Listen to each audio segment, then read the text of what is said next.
Hello दोस्तों, कैसे हैं आप सभी लोग। मैं राजकुमार सिंह आप सभी लोगों का बहुत बहुत स्वागत करता हूं। दोस्तों, आरआरबी जेईई सीबीटी 1 का एग्ज़ाम आप लोगों का हो चुका है और आप लोग सीबीटी 2 की तैयारी में लग गए होंगे। तो उसके लिए करियर वे लैब पे बैच स्टार्ट हुआ है इन 4 ब्रांचेज का। तो अगर आपकी ब्रांच इलेक्ट्रिकल इंजीनियरिंग है या मैकेनिकल है या सिविल है, इलेक्ट्रॉनिक्स है, तो उसके लिए करियर वे लैब पे बैच स्टार्ट हुआ है, जो सीबीटी 2 के लिए स्पेशल बैच है। बहुत ही नॉमिनल फीस में स्टार्ट किया गया है और जो हिस्सा आपके एग्जाम के लिए जरूरी है वो हिस्सा इस बैच में कवर कराया जाएगा। अगर आपकी ब्रांच इलेक्ट्रॉनिक्स है या सीएसआईटी है तो आप इलेक्ट्रॉनिक्स वाला बैच लेंगे, क्योंकि इन दोनों ब्रांचेज को भी इलेक्ट्रॉनिक्स वाला पेपर ही देना होगा। बाकी आपकी ब्रांच इलेक्ट्रिकल है तो आप इलेक्ट्रिकल का बैच ज्वाइन करेंगे, मैकेनिकल ब्रांच है तो आप मैकेनिकल का बैच ज्वाइन करेंगे, और सिविल है तो सिविल का बैच आप ज्वाइन करेंगे।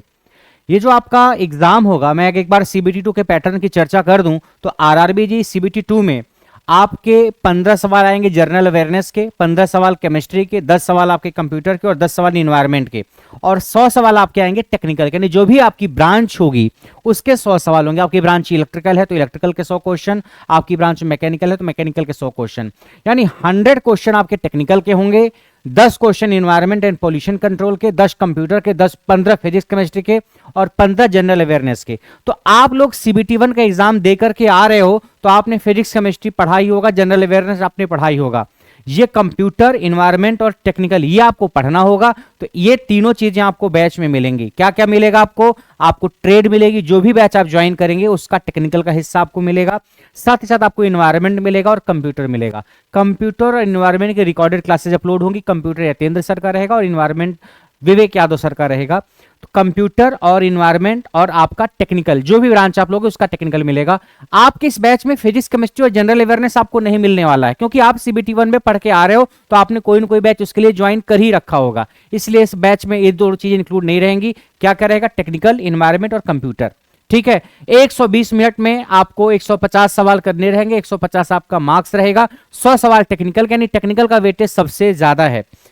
ठीक है, आपको इस बैच में क्या मिलने वाला है? आपकी ट्रेड मिलेगी, ट्रेड के साथ साथ आपको कंप्यूटर मिलेगा और इन्वायरमेंट मिलेगा। ये तीनों चीजें आपको इस सीबीटी 2 के स्पेशल बैच में मिलेंगी। सर क्या सिलेबस सीबीटी 2 के एग्जाम तक हो जाएगा? बड़े आराम से उसके पहले सिलेबस हो जाएगा। सर अभी सारे सब्जेक्ट लाइव स्टार्ट हो पाएंगे होंगे तो क्या सिलेबस हो जाएगा? आप 21 दिसंबर से 21 दिसंबर से आप एडमिशन इस बैच में ले सकते हो। आपकी जो रिकॉर्डेड क्लासेज अपलोड होनी है वो 23 दिसंबर से हो जाएंगी। तो 23 दिसंबर से ही कुछ क्लासेज आपको रिकॉर्डेड अपलोड हो जाएंगी ताकि आप पढ़ना शुरू कर देना, और कुछ क्लासेज आपकी लाइव भी चलती रहेंगी। तो आपको इस बात की चिंता नहीं करनी है कि सर हम बैच ले लें और सिलेबस ही ना खत्म हो पाए। ऐसी चिंता आपको बिल्कुल भी नहीं करनी है। जैसे जरूरत पड़ेगी वो सब्जेक्ट रिकॉर्डेड अपलोड करवा दिया जाएगा। ठीक है, बाकी आपकी लाइव क्लासेज भी चलती रहेंगी। तो आपको सिलेबस कंप्लीट हो पाएगा नहीं हो पाएगा इसकी चिंता आपको बिल्कुल भी नहीं करनी है। आपको टेक्निकल हिस्सा बिल्कुल up to dated, exam oriented और बिल्कुल एमसीक्यू ओरिएंटेड सवाल आपको जो आ सकते हैं एग्जाम में वो कंटेंट आपको मिलेगा, और इन्वायरमेंट और कंप्यूटर भी आपको इस बैच में मिलेगी। जो भी आप ब्रांच होगी उसका बैच लेंगे, और इसकी फीस भी बहुत नॉमिनल रखी गई है। ठीक है, आप लोगों की रिक्वेस्ट पे कि सर फीस नॉमिनल रखिए, ये फीस रखी गई है जिसमें आपको टेक्निकल और इन्वायरमेंट और कंप्यूटर 3 चीजें आपको मिलेंगी। बैच आप वही ज्वाइन करना जो आपकी ब्रांच है। वैलिडिटी आपको 1 साल मिलेगी जब से आप इस बैच को ज्वाइन करेंगे। तो 1 साल तक आप वीडियो को कितनी भी बार देख सकते हैं। जो सब्जेक्ट लाइव होंगे, लाइव क्लास होने के बाद भी वो क्लासेज ऐप पे रिकॉर्डेड रहेंगी। ऐसा नहीं कि लाइव क्लास होने के बाद वो हट जाएगी ऐप से। लाइव क्लास कोई जब भी होगी तो वो क्लास भी ऐप पे तब तक रहेगी जब तक कि आपके कोर्स की वैलिडिटी रहेगी। उसके अलावा अगर मैं बात करूं तो ये आरआरबी जेईई का टारगेट बैच आपको पीडीएफ नोट्स भी मिलेगा, और जो प्रीवियस ईयर के आरआरबी जेईई की क्वेश्चन है या और किसी जेईई के एग्जाम के क्वेश्चन है जो आरआरबी जेईई में आ सकते हैं, वो क्वेश्चन भी आपको इसमें डिस्कस किए जाएंगे। कुछ सब्जेक्ट आपके रिकॉर्डेड रहेंगे, कुछ क्लासेज आपकी लाइव भी चलेंगी, और लाइव क्लासेज होने के बाद वो भी क्लासेज ऐप पे रिकॉर्डेड रहेंगी। अब आपके मन में कंफ्यूजन होगा, सर हमें बैच कौन सा लेना है? आपकी ब्रांच अगर इसमें से कुछ भी है, mechanical, production, automobile, manufacturing, mechatronics, industrial machining कुछ भी है, तो आप मैकेनिकल इंजीनियरिंग का जो बैच स्टार्ट हुआ है उसको लेंगे। इसमें से कुछ भी आपको ब्रांच है तो आपको मैकेनिकल इंजीनियरिंग का सिलेबस पढ़ना होगा और वही पेपर देना होगा। और अगर आपकी ब्रांच इसमें से कुछ भी है, जैसे इलेक्ट्रॉनिक्स है, कंप्यूटर साइंस एंड इंजीनियरिंग है, या कंप्यूटर इंजीनियरिंग केवल है, या कंप्यूटर साइंस है, या इंफॉर्मेशन टेक्नोलॉजी है, कोई भी ब्रांच है, इलेक्ट्रॉनिक्स इंजीनियरिंग है, या इंस्ट्रूमेंटेशन एंड कंट्रोल इंजीनियरिंग है, कम्युनिकेशन इंजीनियरिंग है, इसमें से कोई भी ब्रांच अगर आपकी है तो आपको इलेक्ट्रॉनिक्स का बैच लेना पड़ेगा, और इलेक्ट्रॉनिक्स का सिलेबस जो मेंशन है वो आपको पढ़ाया जाएगा। ठीक है, तो आप कई बार सीएसआईटी वाले इस बात से कंफ्यूज होते हैं, सर कंप्यूटर साइंस का बैच कहां है, आईटी का बैच कहां है। कंप्यूटर साइंस हो, चाहे आईटी हो, चाहे इलेक्ट्रॉनिक्स हो, सबको एक ही पेपर देना होगा आरआरबी जेई के लिए। इसमें से कोई भी ब्रांच अगर आपकी होगी तो आप इलेक्ट्रॉनिक्स की एलाइड ब्रांच में काउंट किए जाएंगे, और इलेक्ट्रॉनिक्स का जो सिलेबस होगा वही सिलेबस आपको पढ़ना होगा। उसमें C++ वगैरह है सिलेबस में, तो आपको डिटेल में पढ़ाया जाएगा। उसके अलावा अगर आपकी ब्रांच सिविल है तो आप सिविल इंजीनियरिंग का बैच ज्वाइन करेंगे, और अगर आपकी ब्रांच इलेक्ट्रिकल इंजीनियरिंग है या इलेक्ट्रिकल का कोई कॉम्बिनेशन है, जैसे इलेक्ट्रिकल एंड इलेक्ट्रॉनिक्स एक ब्रांच होती है, तो आप इलेक्ट्रिकल का बैच ज्वाइन करेंगे। अगर आपकी ब्रांच इलेक्ट्रिकल इंजीनियरिंग है या इलेक्ट्रिकल एंड इलेक्ट्रॉनिक्स इंजीनियरिंग है तो आप इलेक्ट्रिकल का बैच ज्वाइन करेंगे। इलेक्ट्रिकल एंड इलेक्ट्रॉनिक्स वाले इलेक्ट्रिकल का ही बैच ज्वाइन करेंगे, ठीक है। इलेक्ट्रॉनिक्स एंड कम्युनिकेशन वाले इलेक्ट्रॉनिक्स का ज्वाइन करेंगे। इलेक्ट्रॉनिक्स एंड कम्युनिकेशन वाले इलेक्ट्रॉनिक्स इंजीनियरिंग वाले इलेक्ट्रॉनिक्स का बैच ज्वाइन करेंगे। इलेक्ट्रिकल इंजीनियरिंग वाले या इलेक्ट्रिकल एंड इलेक्ट्रॉनिक्स वाले इलेक्ट्रिकल वाला बैच ज्वाइन करेंगे, ठीक है। तो कौन सा बैच आपको ज्वाइन करना है मैंने बता दिया। CSIT वाले इलेक्ट्रॉनिक्स वाला बैच ज्वाइन करेंगे, तो आपको मैंने बता दिया 7,951 सीट्स है टोटल सारी ब्रांचेज की मिला के, इसमें से आपको एक सीट अपने लिए हासिल करनी है। आसान नहीं है डगर आपकी, आसान बिल्कुल भी नहीं है, आपको कमर कस के मेहनत करनी पड़ेगी। कुछ ऐसे बच्चे आपको मिलेंगे CBT2 के लिए जिनका टेक्निकल बिल्कुल बहुत शानदार तरीके से तैयार है, और कुछ अच्छे बच्चे भी CBT2 में बैठेंगे जिनका CBT1 बहुत अच्छा हुआ, CBT1 के मास्टर थे, CBT2 में उनकी नैया पार नहीं लग पाती, क्योंकि आपने अगर लगातार लंबे समय से नॉन टेक एग्जाम की तैयारी की है और टेक्निकल कभी पढ़ा नहीं तो CBT2 में टाइम लगता है पढ़ने में। आरआरबी जेई का जो टेक्निकल है इतना आसान भी नहीं है जितना आप समझते हो कई बार कि सर ऊपर ऊपर से आ जाएगा, इतना ऊपर ऊपर से नहीं आएगा। आरआरबी जेई के सवाल अब ठीक ठाक लेवल के आने लगे हैं, तो आपको टाइम लगेगा पढ़ने में, तो आपको सीरियसली पढ़ाई को करना है ताकि जो 100 नंबर टेक्निकल का हिस्सा है उसको आप कर पाओ, जो भी आपकी ब्रांच है, ठीक। एज आपकी 18 से 36 साल है, आप डिप्लोमा करिए हो या बीटेक किए हो, दोनों लोग अलाउड है। पेपर दोनों का एक ही आएगा।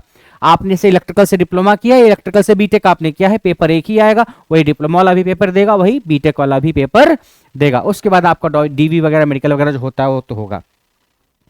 फैकल्टीज की मैं बात करूं तो इलेक्ट्रिकल की जो फैकल्टीज होंगी, देखो कंप्यूटर यतेंद्र सर का, एनवायरमेंट विवेक यादव सर की रहेगी। इलेक्ट्रिकल में जो आरआरबी जेई का सिलेबस है वो मैं यानी मेरा नाम राजकुमार सिंह, मैं कवर कराऊंगा।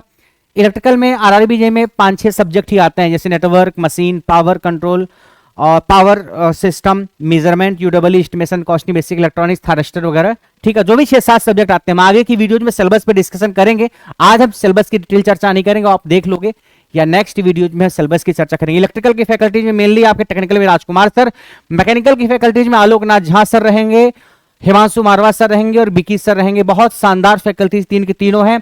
सिविल की फैकल्टीज की बात करो तो योगेश सर, आलोकनाथ झा सर, हिमांशु मारवा सर, अपूर्व सर और प्रभात सर, ये सारी फैकल्टीज सिविल ब्रांच की रहेंगी बेहतरीन। और इलेक्ट्रॉनिक्स की फैकल्टीज की बात करो तो अविनाश त्रिपाठी सर, राजकुमार सर और विकास सर, ये फैकल्टीज आपके रहेंगे किसके, इलेक्ट्रॉनिक्स ब्रांच के, ठीक है। तो ये जो बैच है आपका बिल्कुल अप टू डेटेड और समझाया इस तरीके से गया है कि आपको बहुत आसानी से चीजें समझ में आ जाएंगी। दूसरा सवाल आपके मन में रहता है सर लैंग्वेज क्या होगी इस बैच की। जो इस जेई का बैच अभी मैं बात कर रहा हूं इसमें रिटन वर्क आपका इंग्लिश में होगा, जो नोट्स आपको मिलेगा वो इंग्लिश में मिलेगा, जो बोर्ड पे लिखा जाएगा वो इंग्लिश में लिखा जाएगा।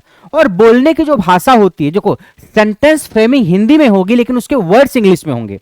जिसमें ऐसे बोलूंगा कि ट्रांसफॉर्मर एसी पे काम करता है, तो ट्रांसफॉर्मर इंग्लिश वर्ड है, ट्रांसफॉर्मर की हिंदी में नहीं बोलूंगा परिणामित, या एसी की हिंदी में नहीं बोलूंगा कि प्रत्यावर्ती धारा, ठीक है।